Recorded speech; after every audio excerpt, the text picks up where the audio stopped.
چې کوم دی ډاکټر صاحب زما پوښتنه چې کوم دی نو هغه د داسې څیز حوالې سره چې په هغې باندې خلکو ډېر زیات مطلب زور راوړی دی او آیا هغه صحت دپاره یا ښه دی یا ښه نه دی زه تپوس تاسو نه کوم د کولډ ډرنکس استعمال جي که اکثر وګورو نو د کاني دوران کې چې کوم دی کاني نه پس کولډ ډرنک استعمال لې د شربت په ځای چې کوم دی د کولډ ډرنک استعمال لې یا څوک خوراکو کې ویله وي زما ازمه مې نه راځي وي راکړه چې د ګوز کم ډرکې وکړم نو آیا ډاکټر صاحب دا که د ازمې په مطلب دا دی چې خوراک په ازمولو کې کردار ادا کوي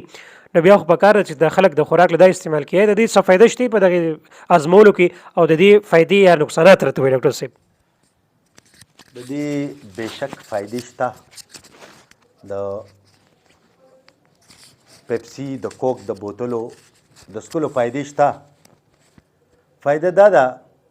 چې دا کله خرڅ شي نو اسرائیل ته فایده وشي هغوی به پې کارتوس واخلي او زموږ د مسلمانانو په سینو کې به پیوست کړي دا فایدې شته دا فایدې هم شته که چېرې موږ وغواړو نو دا راواخلو چې کموډ دپاره سویپ نه میلاویږي هغه پې هم صفا کېږي دا فایدې هم شته نقصان یې دا دی چې خلک وایي زموږ خوراک دې سره هضم شو هضم نه شو اوس وځېدو ما بې شمېره ځله شاه صاحب مې بي تا ته یاد نه وي ما بې شمېره ځله په خپل پروګرامس کې ویلي دي چې تاسو لږ غونده کې کلیجي راوالئ د چرګ کلیجي راوالئ څاروي کلیجي راوالئ دغه مردار بوتل کلاو کوي او دې ته یې ورغورځوئ یا دا پیپسي دا کوک زه یې له لیلانوس وایم ځکه چې په ما فرض دی چې زه ووایم دا زما ذمهواري ده چې زه ووایم کلیجي په ګلاس کې واچوئ د پاسه پې دا مردار څیز واچوئ وګورئ 15 منټ بعد چې د کلیجۍ سره څه چل کړی وي ستاسو معدې سره هم دا چل کوي څومره چې د دې په سختو الفاظو کې منیت وشي وګورئ زما په کارډ کې کم چې زه پیشنټ له کارډ ورکوم د پریز په لیست کې ړومبي 3 څیزونه لیکلي 3 نمبر 1 کاوا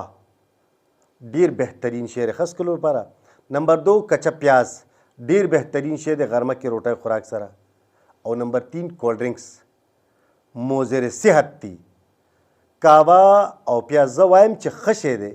او بیا هم ما منع کړي دا انټي هومیوپیتیک دي نو چې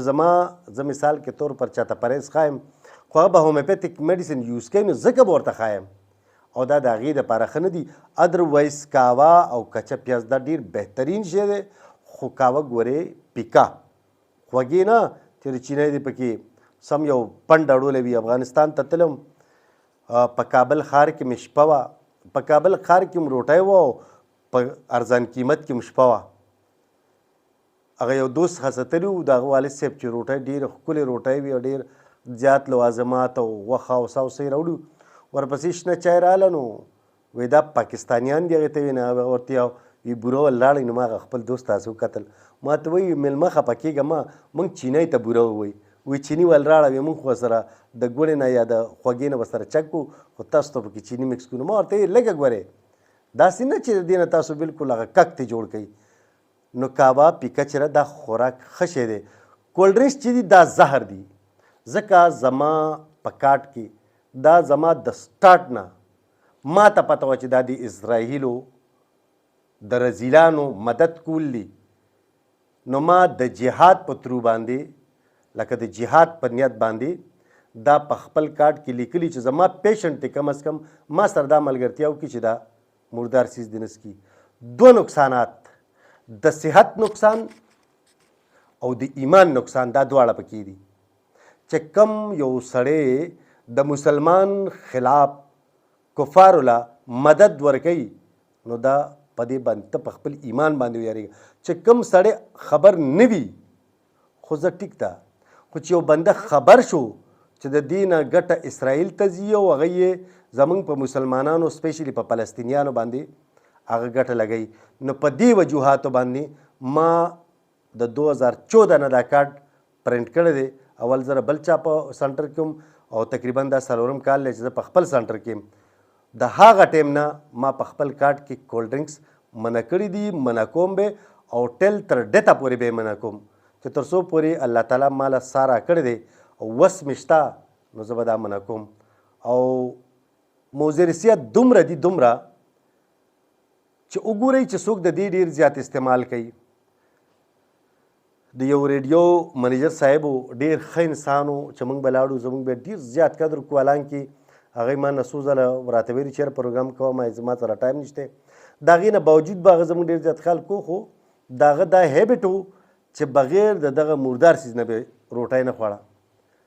نتیجې دا ووته چې ګردو یې کار پرېښود او هله هغه زه چې کله خبر شوم نو هغه په 2 ټایم ډایلایسس باندې و بیا هوش دا چې هغه دواړه ګردې ختمې شوې هغه له یو خور یو ګرده ورکړه خپلې ګردې ته ختمې شوې اوس هغه ژوند تیری خو په دوایانو باندې نو خور یې کنډمه کړه ځان یې کنډم کړه دومره نقصاني دي دومره چې څومره ستاسو سوچ تر دې نه هم ډېر زیات